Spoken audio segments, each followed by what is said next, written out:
আলিপুরদুয়ার জেলায় প্রতিটি ব্লকে বেতন বৃদ্ধির দাবিতে কাজে যোগ না দিয়ে ধর্ণা অবস্থানে সামিল আশা কর্মীরা। শুক্রবার থেকে ধর্ণা অবস্থান শুরু করলো তারা অনির্দিষ্টকালের জন্য। তাদের ধর্ণা চলবে বলে জানান আশা কর্মীরা। শুক্রবার দুপুর থেকে কালুচুনি ব্লকের সমস্ত আশা কর্মীরা কাজে যোগদান না দিয়ে লতাবাড়ি হাসপাতালের সামনে এসে ধর্ণা অবস্থানে সামিল হয়। দেখেন, আমাদের তো দাবি অনেক কিছুই, কিন্তু আমরা এতদিন থেকে আজকে 16 থেকে 17-18 সাল চলছে, আমরা কোনো রকম কোনো পরিষেবা সময় গ্রামে সবার দিন রাত 24 ঘন্টা আমরা পরিষেবা দিয়ে যাচ্ছি, কিন্তু আমাদের কোনো দিকে কোনো কেউ একটু মাথা নড়াও দেখছে না যে ওনারা কত কষ্ট করছে। গ্রামের লোক বলছে যে আপনারা প্রচুর কষ্ট করছেন, সেই বিনিময়ে আপনারা কিছু পাচ্ছেন না।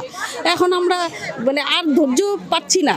এখন আমাদের এই পথ অবরোধটার জন্য আমরা অনেক আন্দোলন করেছি, আন্দোলনের ফলে আমাদের কিছুতেই কিছু হচ্ছে না। সেই জন্য কিন্তু আমরা আজকে পথে বসতে বাধ্য হচ্ছি।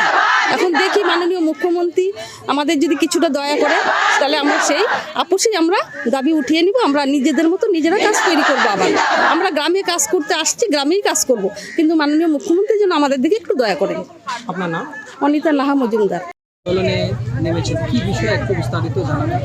আমাদের বিষয়টা হচ্ছে আমাদের রাজ্য বাজেটের যে এর মধ্যে রাজ্য এবং বাজেটের যে কেন্দ্র বাজেটের যে বাজেট পাশ করানো হয়েছে, সেখানে অন্যান্য যে ডিপার্টমেন্টের তাদের প্রত্যেকেরই টাকা কিছু হলেও বৃদ্ধি পেয়েছে, কিন্তু আমাদের আশা ওয়ার্কার যারা তাদের 1 পয়সাও বাড়েনি।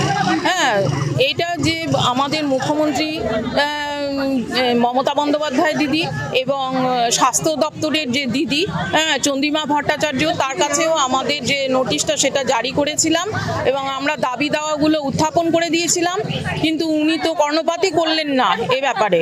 হ্যাঁ, সেই বিষয়ে আমরা আমাদের বক্তব্যটা বলছি যে আমাদের আজকে থেকে যে ধর্নাটা দিয়েছি আমরা, সেটা ওনাদের কানে দেওয়ার মতো করেই ধর্নাটা দিয়েছি। যদি ওনাদের কর্ণপাত হয় এবং আমাদের দিকে একটু দৃষ্টিপাত করেন, তাহলে আমাদের এই দাবি দাওয়াগুলো ওনারা মেনে নিন, তাহলে আমরা আমাদের কাজে আবার পুনরায় যেভাবে করছিলাম সেইভাবেই লাগাতার করে যেতে পারবো।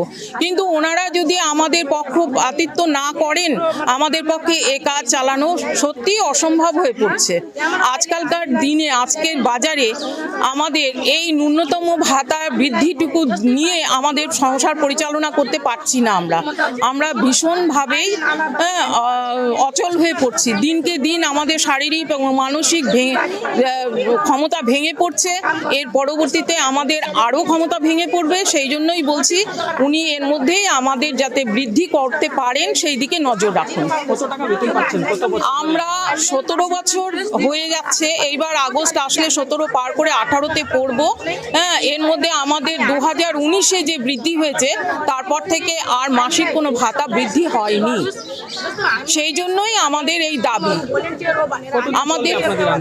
আমাদের আন্দোলন ওনার চোখে পড়লে বা ওনার কানে ঢুকলে যদি আমাদের জন্য কিছু করেন, তাহলেই আমরা এই ধর্নাটা ভেঙে দেব এবং আগের অবস্থায় ফিরে যাব। আর উনি যদি কর্ণপাত না করেন এবং দৃষ্টিপাত না করেন, তাহলে আমাদের এই লাগাতার ধর্না চলবেই।